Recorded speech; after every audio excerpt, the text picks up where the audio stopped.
Well, much research has been undertaken on why people make certain investment decisions. Do we digest information properly and make the correct investment decisions?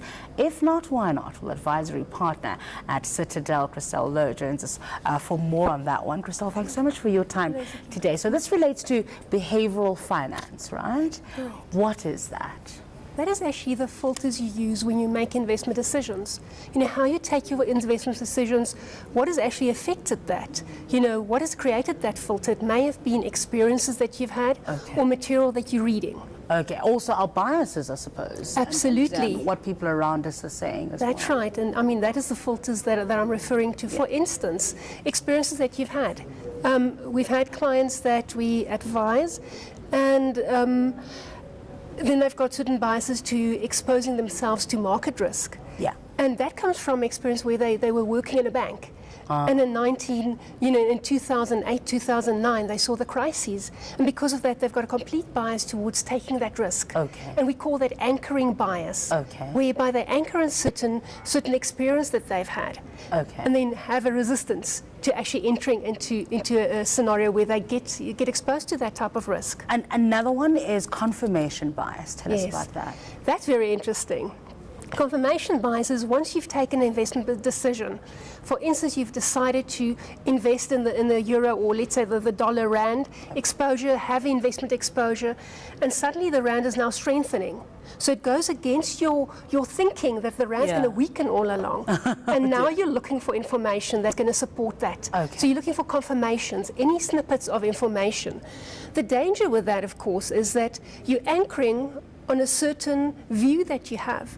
And you're limiting yourself to actually being exposed to objective view because you're so subjective towards having to confirm that the decision that you've made is really the correct one. Which then could lead you to having further losses because you are staying in that position, even though it doesn't make any sense in what is actually happening in the market. Absolutely. Yeah. Over-optimism? Over-optimism, we often find that. Talented self-believers. In the scenario where you deal with clients, it's perhaps not that strongly set, but perhaps in the case where there's expectation, where the markets are going to improve. And the South African market's going to improve, and because of that, you overexpose your weighting to the South African market as opposed to having more balanced exposure.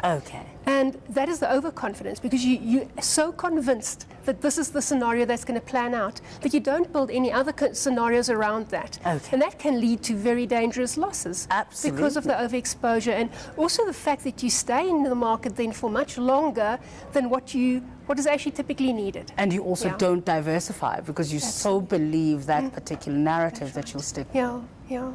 Cognitive reflection, what is that? Cognitive reflection is the differentiation between the gut feel that many of us have. You know, when you actually deal in the market, when you've made a few purchases, you create a bit of a gut feel, but it's the differentiator between the gut feel and doing actually the studies and the research to ensure that you really have the backing and the facts.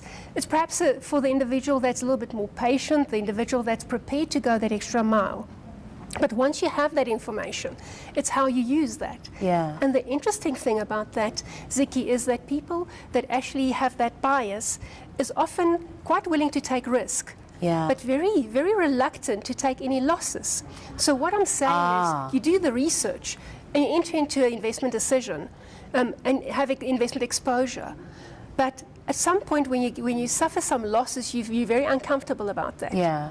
The other thing about the cognitive reflection is that the way that information is presented to you in marketing material may either trigger you to engage and actually invest in something like that or actually put you off. It depends on how it's set. For instance, if the marketing material up front says there's certain losses that can be incurred, that individual's already on the back foot. Whereas if it starts off by saying, but this investment is relatively safe and you can actually secure certain capital, then you're more interested in engaging. That's interesting because it's the same, the result will be the same either way, it's just how it's presented. Yes. I suppose the question is then, how do you How do you manage these biases? Yeah. How do you first figure out which one you have? That is with behavioural science. I think I have all of them. Yeah, with behavioural science, I suppose that is the first thing you have to do. You have to identify and recognise that you have certain biases, because that can actually cost you a lot of money in making your investment decisions.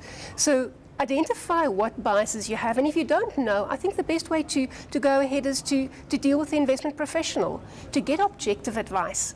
In our business, we often don't look after our own funds. We hand it over to one of our colleagues that's got objective views of your funds, because it's the normal emotions that actually creep in, the fear and the greed.